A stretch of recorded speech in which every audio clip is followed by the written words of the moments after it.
Josh Maples is our cattle market analyst this week.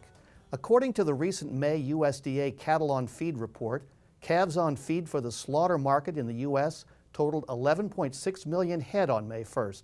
That number is 5% higher than it was a year ago, but slightly down from April's report. This is also the second highest May inventory since the series began in 1996. In addition, marketing of fed cattle during April totaled 1.8 million head, which is 6% above 2017. There are some indications of high cattle numbers for sale, and that should continue for most of the summer. With grilling season underway, it's predicted that beef packaging plants will also be operating at full capacity. We talked with Josh Tuesday morning about the summer demand for cattle, but began by asking him for his evaluation of the latest Cattle on Feed report. Yeah, so one of the most positive points from this report was the continued strong marketing rate during April. So daily average marketing rates have been above 2017 levels pretty much all year long. And that's been a really encouraging thing because, we do have larger supplies and we've got more cattle coming through the feedlots. And so it's going to take those higher marketing rates to get these cattle through the system. So that was a good thing because that also helps to tell us that feedlots are current. The cattle are coming out of the feedlots, and so we're not seeing this big buildup.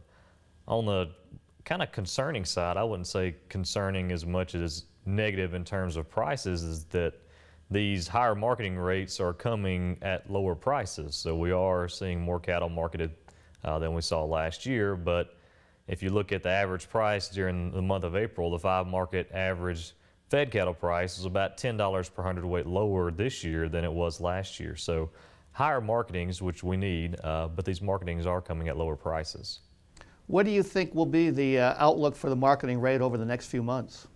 So May and June are typically our biggest marketing months in terms of how much product or how many cattle are coming out of feedlots. There's a lot of beef that's being sold and consumed during these months as we enter the summer grilling season. I expect that to be the case again this year. I expect those 2 months to be the big ones, so we're right in the middle of the big marketing time. And packer margins continue to be very strong, so this is encouraging as we move into the summer months because this supports that movement of fed cattle out of the feedlots and into the beef production chain. And this is a driving factor, again, back to talking about keeping feedlots current, which is vital in a time of growing supplies. When we look at the total number of cattle on feed and we compare it to a year ago, the numbers are up, but they were down from last month, and it's really only the second time in about the last 8 months that those numbers have been down. What does this mean? Are we turning a corner here? Sure. So we've certainly seemed to have turned a seasonal corner in terms of the number of cattle in feedlots is likely to decline over the summer months as we approach September. So this recent trend of lower placements is supporting that projection. We've got 2 months now of lower placement numbers. And so this is supporting the idea that we're going to see fewer cattle in feedlots as we go through the summer months. So this interesting thing this year, Jerry, is that this seasonal drop could be quite a bit larger than might be expected in a normal year. You may recall back March 1st, we were up 8.8% more cattle in feedlots than we had in March 1st of 2017. If we look at how that number may change between now and say September, by September we could be back at a point where we're really only about 1 or 2% above 2017 levels. So this is going to be a pretty interesting seasonal dynamic, and a lot of that goes back to those early placements of some lighter cattle back in the early months of 2018. The timing has shifted a little bit, and that's going to lead to an interesting seasonal pattern this year. What do you think of in terms of predictions for what's going to happen over the next few months?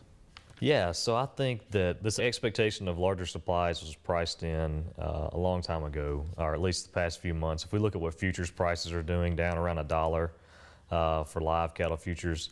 So I guess my big forecast is that this report didn't really tell us anything that's going to change our mind on that. It wasn't an overly bullish report, and it wasn't an overly bearish report. We're going to see lower prices this summer, but these are lower prices that we've been expecting for a while because we knew we were going to have a lot of cattle in feedlots and coming out of feedlots. Trade negotiations, the issues with NAFTA, the issues with China, how do you see those things playing out for the industry? Yeah, so there's certainly a lot of unknowns still out there. The discussions about tariffs with China, and then the NAFTA thing is a big deal. I would argue that NAFTA is certainly a bigger deal for the cattle industry than a lot of the discussions that we're seeing about China right now. But what needs to be kept in focus here, especially with respect to the cattle industry, is that market access to other countries is extremely important for our export market, and our export market is extremely important to our industry, especially in times of growing supplies. We have a lot more cattle, a lot more calves planned to hit the ground this year than we did, say, 5 or 6 years ago. And so we're at a time where we got a lot more cattle coming through. We're going to have a lot more beef that we either have to consume or export.